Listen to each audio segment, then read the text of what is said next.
In the forgotten hills of western Virginia, where the trees grow thick and the silence feels heavier than snow, there once existed a village few dared to name, Briar Glen.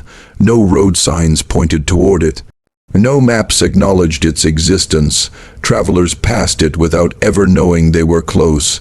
It was a place swallowed by nature and stitched together by superstition.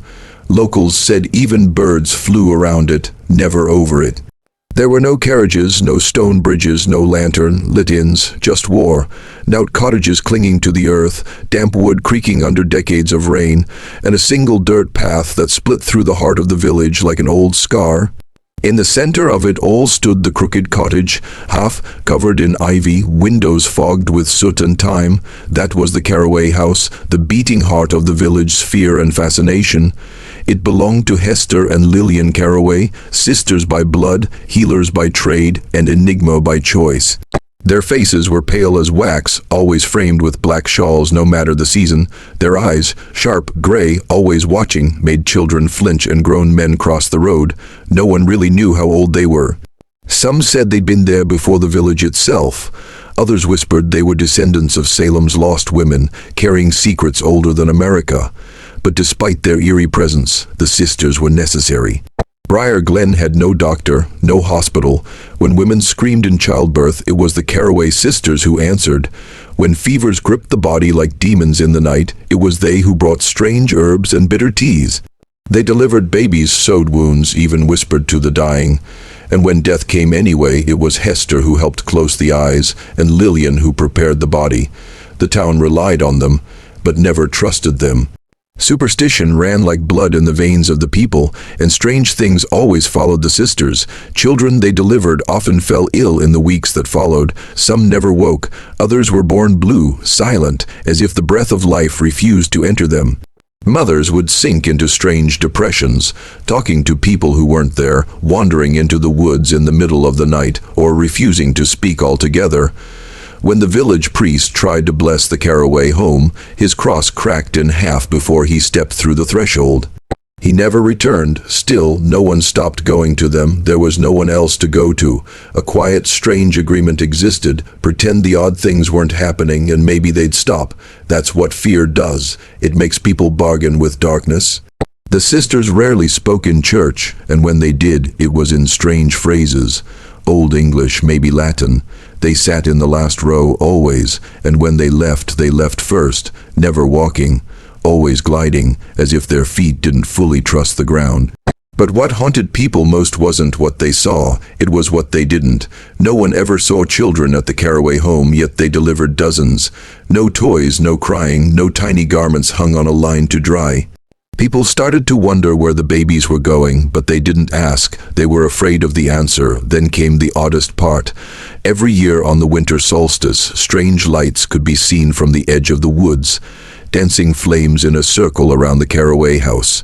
Some said they heard chanting, low and rhythmic, not quite human. Others said they saw women in long robes, walking in a spiral, holding something that shimmered like silver in the firelight. No one dared to get close. And by morning, all signs of the gathering would be gone. Briar Glen lived on like that, half in reality, half in ritual, and no one ever left. Families were born, buried, and forgotten all in that same patch of land, under the same thick trees that refused to let the sun fully in. It was a place frozen in a kind of spiritual amber, but this much is true: every town has its secrets. Some are whispered behind closed doors, others are buried in the ground, but in Briar Glen the secrets lived in the open, hidden in plain sight. And the Carroway Sisters, they didn't just serve the village, they controlled it, and no one knew how much darkness was really hiding behind their front door, until it was too late. There are some graves that carry more weight than a body. Some that hold secrets too dark to name, stories too horrific for the light. In Briar Glen, those graves belonged to the Carroway Sisters. Behind their crooked home, past a rusted iron gate cloaked in moss, there lay a garden of stones. No flowers grew there, no names were carved into the small, uneven markers, just rows and rows of earth, disturbed time and time again. The villagers whispered that this was the baby field, where the infants who didn't survive childbirth were buried under the sisters' watch. Officially, it was called a sanctified resting place, but no priest ever blessed the ground, no families were invited to mourn, parents were told the baby was gone stillborn or touched by illness. Their bodies were whisked away quickly. Too quickly, and no one ever got them back. At first, no one questioned it. Death in childbirth was common, especially in remote villages like Briar Glen, where clean water was a luxury and proper medicine was a rumor. The sisters, after all, were doing their best, or so the people believed, because they had to. When you have no other choice, trust becomes blind and dangerous. But over time, some women started to remember things they weren't supposed to. One mother, Elise Brennan, woke up from a long fever after labor and asked where her baby had gone. She was told the child didn't survive, but she remembered faintly, vividly, a cry, one long cry. It wasn't just a trick of her fever. She remembered the weight of her daughter in her arms before she blacked out. She went to the Carroway home, demanding answers. Lillian told her the fever had warped her memory, that the baby never cried, that her grief was playing cruel tricks, but Elise wasn't convinced. She became the first to dig, not just in the dirt, but in the stories the sisters had buried over decades. She wasn't alone. Soon, others started to recall pieces of their own labors. Flashes of babies crying, the weight of small blankets taken too soon. Some remembered strange murmuring during delivery, words that didn't sound like prayers. Others recalled Lillian hurrying them into sleep with teas that made the world melt away. Still, most stayed silent. Fear is a powerful silencer, but what broke everything open was the storm of 1891. Heavy rains battered Briar Glen for 4 days straight. Trees fell, roads vanished, and the hillside behind the Carroway property gave way. The baby field split open, graves collapsed, exposing fragments of small bones, tiny rib cages, delicate skulls, hundreds of them, many unmarked, some wrapped in linen not yet decayed. Sheriff Rowan was the first outsider to investigate. He brought in local coroner Edmund Sykes, who quietly confirmed what many had feared. Several of the remains showed signs inconsistent with natural death. One baby had a fractured skull, another bruising around the neck. A third had something lodged in its throat, wool or perhaps cloth. The village was horrified, but not surprised. They had known something was wrong, but the truth was worse than even the rumors. Still, the sisters remained calm. Hester claimed it was slander. She insisted the bones were relics from a plague in the early 1800s. Lillian said they were scapegoats, blamed for what was a natural tragedy, but the village had had enough.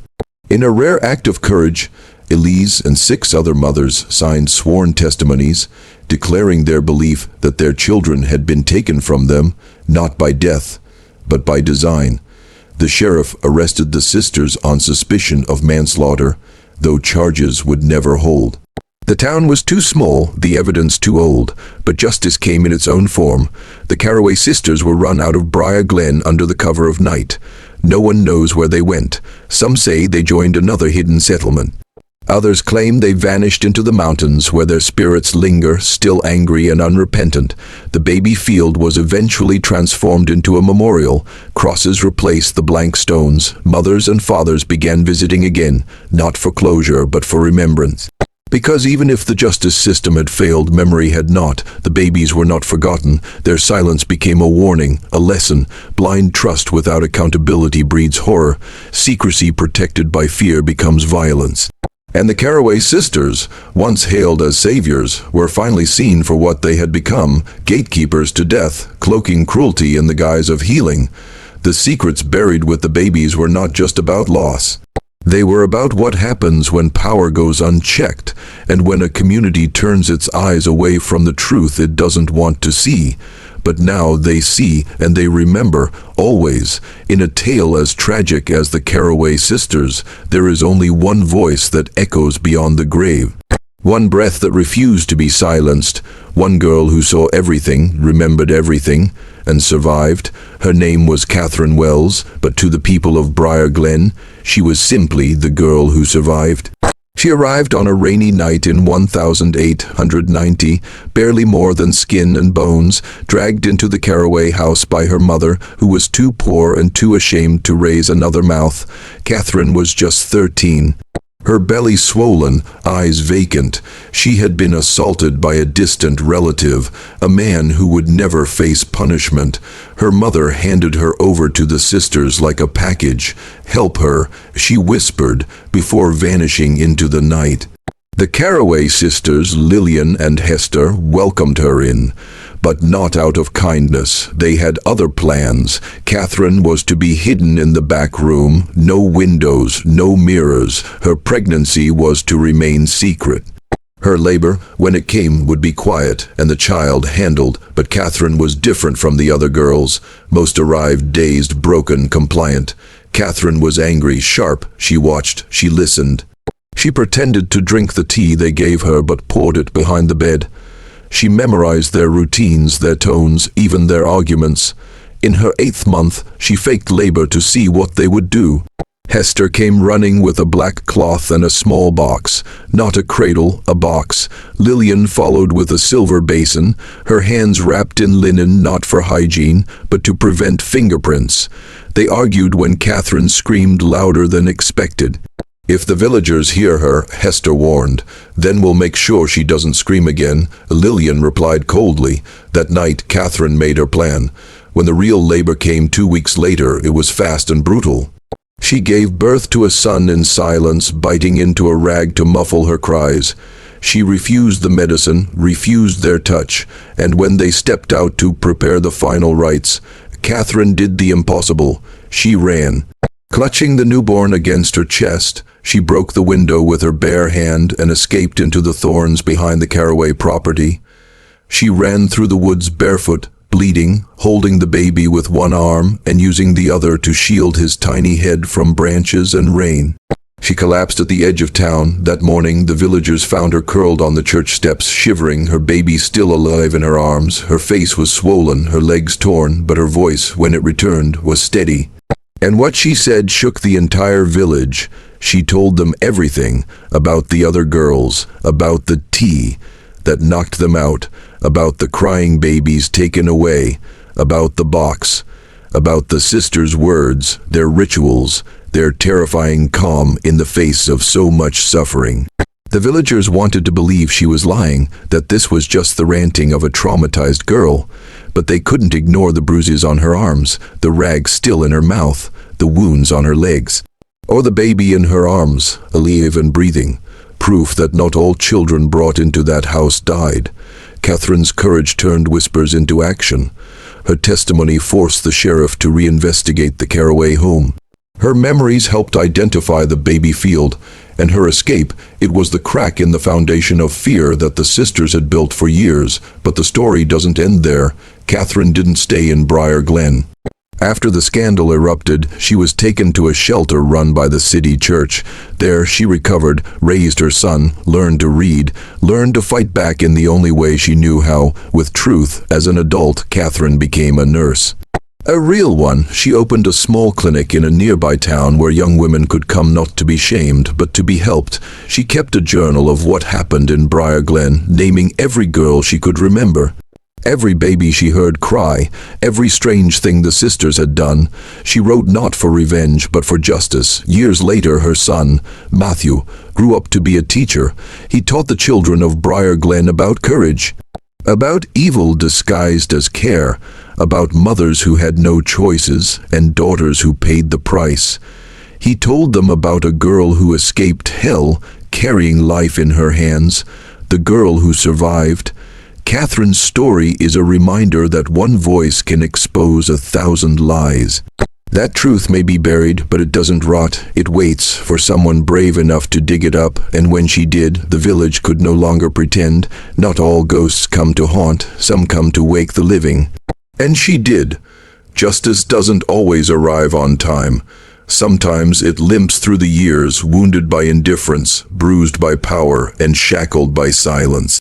That was the story in Briar Glen, a village that watched suffering behind closed shutters, that listened to rumors but never asked questions, that let the Carroway Sisters operate in plain sight for far too long. When young Catherine Wells escaped the clutches of that sinister house with her newborn son, she ripped the veil off decades of quiet horror. Her testimony ignited a fire that could no longer be smothered by reputation or ritual. But while her voice was brave, the system she had to confront was not. The initial investigation into the Carroway household should have led to immediate arrests. Instead, it led to hesitation. The town sheriff, a man named Barrett Crow, was a childhood acquaintance of the sisters. He had hunted with their father, attended their tea socials. He couldn't imagine them doing what Catherine claimed, so he delayed, claimed he needed more evidence, said Catherine was hysterical, that her trauma may have confused her memory. Villagers, too, were torn. The sisters had delivered half the town's babies, had hosted community picnics and read scripture in Sunday school. Their reputation was stitched into the town's fabric. To accuse them of murder, abuse, or hidden graves was to unravel everything. So for months, justice was denied. Catherine, meanwhile, was pushed out of town, sent away under the guise of protection. But really it was exile. The sisters stayed untouched, unquestioned. They continued to host prayer circles and midwife births, while the authorities debated the definition of proof. But truth has a way of clawing through even the tightest lids. It began with one grave, unearthed on the Carroway property by a new family who bought land next door. A small box, inside it the skeleton of a newborn wrapped in a blood-stained cloth, then another box and another. Over the next 3 weeks, 12 infant remains were discovered beneath the soil, each buried in haste, without markers, without dignity. The town could no longer pretend. When news reached the regional capital, outside investigators were sent in. Forensic doctors, historians, legal experts. They reviewed Catherine's statement. They re-interviewed the few girls who had once stayed in the house and had managed to leave.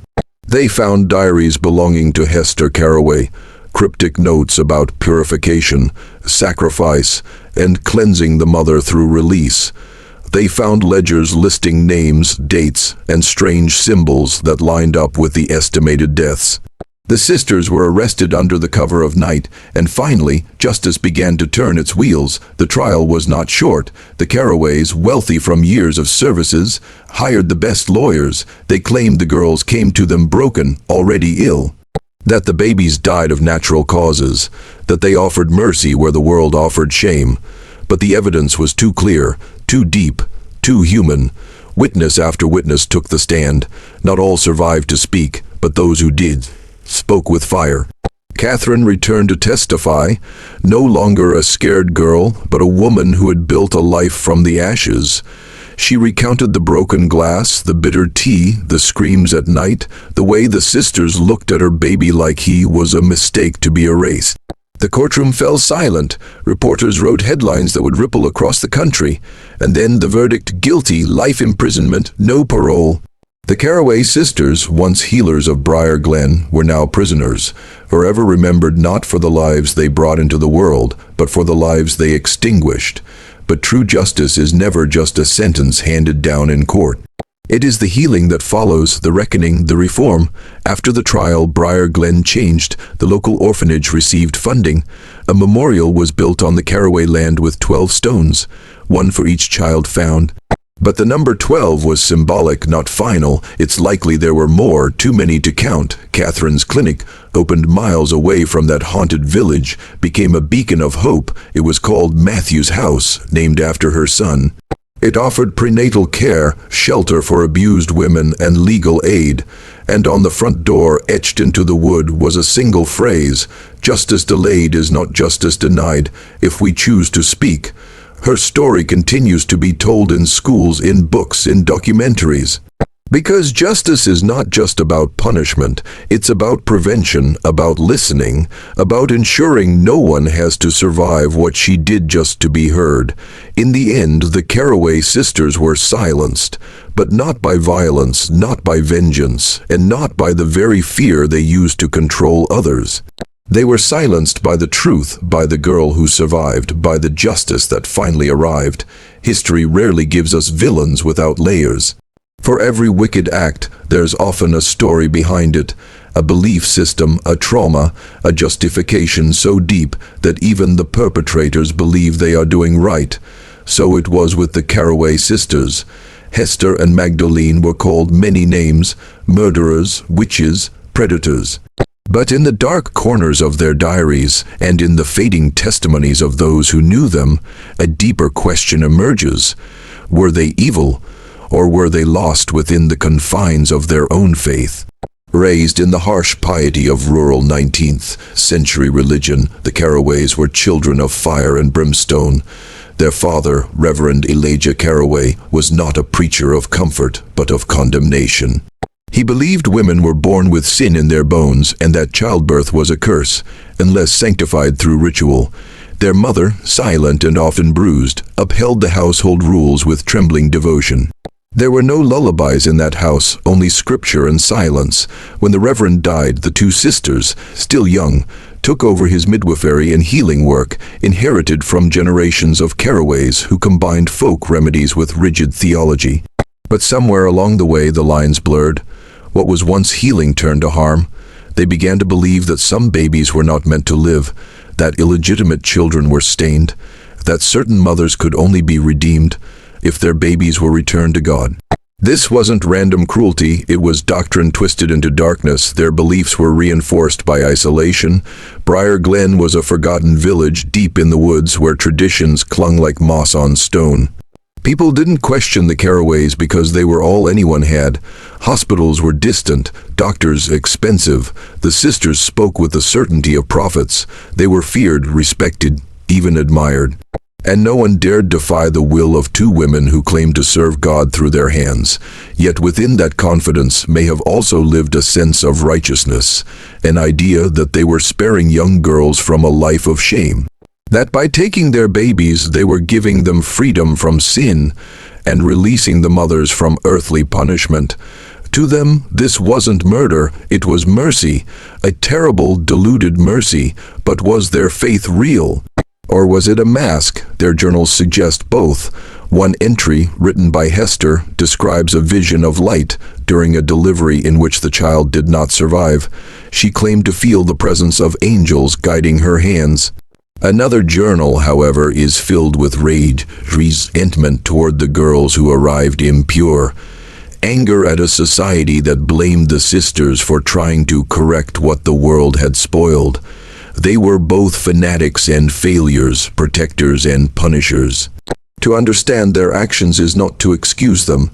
Many lives were destroyed by their hands, but when we ask why they did it, why they believed it was right, we come face to face with a more terrifying truth. Ideology, when isolated from compassion, can justify almost anything. The Carroway sisters were not formally educated in theology or medicine. Their authority came from fear, inherited knowledge, and a distorted sense of divine purpose.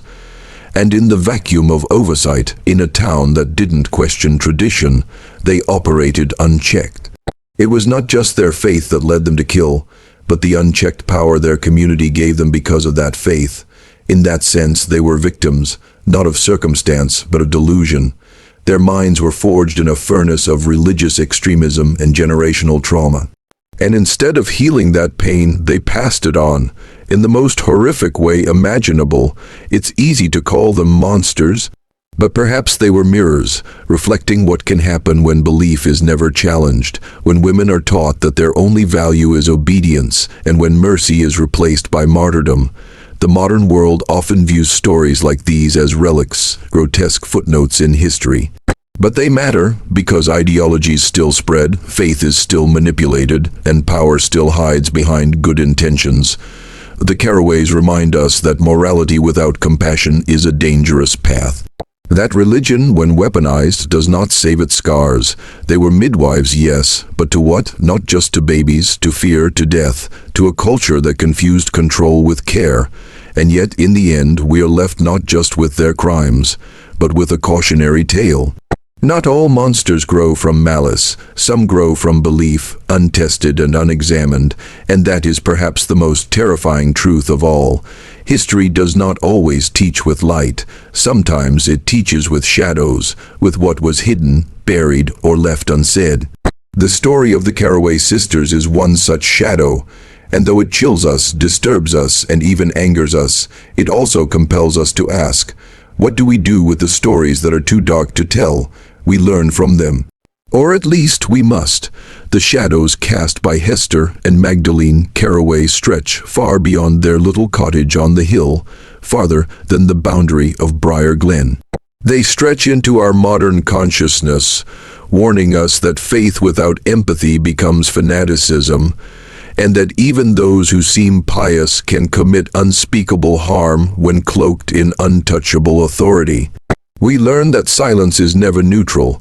The people of Briar Glen, even those who suspected wrongdoing, chose to say nothing, out of fear, out of reverence, out of a deep generational belief that challenging tradition was worse than confronting truth.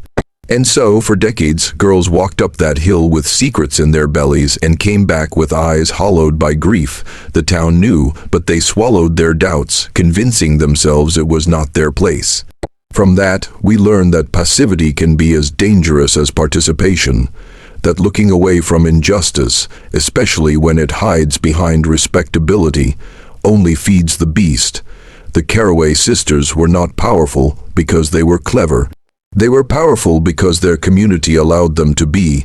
We also learn the dangers of unchecked isolation. Faith, when practiced in community, can be life-giving, but when twisted in seclusion, away from accountability, education, or compassionate festers. The Carroway sisters created their own theology, their own definition of mercy, their own moral compass.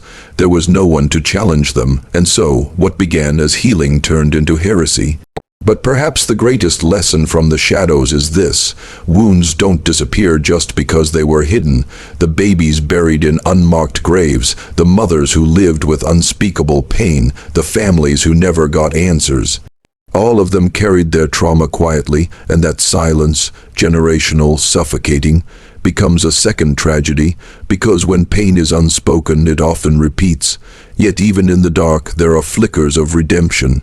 The survivor who told her story, the historian who pieced together the evidence, the community that finally acknowledged its past, these moments remind us that truth, no matter how delayed, can still bring healing. That exposing horror is not the same as glorifying it. It's how we prevent it from happening again. We live in a time where information is abundant, but reflection is rare. Stories like that of the Carroway sisters force us to stop and look deeper. They remind us that beneath every historical atrocity lies a web of enablers, beliefs, fears, and choices. And if we do not study those threads, we are bound to weave them again. We must also consider the role of women in history, not just as victims or saints, but as complex human beings shaped by their world. The Carroway sisters were not simply evil. They were products of repression, indoctrination, and isolation. Their descent into darkness teaches us how easily trauma can masquerade as righteousness when left untreated. It is a call to understand, not excuse to dissect, not deny. There's something else too, our need to believe we are different today. That we would never allow something like this to happen now. But are we so sure? In corners of the world, girls are still silenced. In institutions cloaked in holiness, abuse still happens. And in the name of purity or honor, lives are still ruined. So what do we learn from the shadows? We learn to question, to listen, to speak. We learn that history's silence demands our voice, that healing requires truth and truth requires courage. We learn that no belief, no matter how sacred, is above accountability.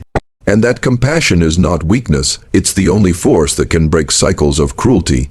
In the end, the story of the Carroway sisters isn't just a historical horror, it's a mirror, and it asks us, what are you willing to see? What darkness still lives around you, dressed in respectability, in tradition, in fear? Because if we don't learn from the shadows, we become part of them. And that is a lesson too costly to ignore.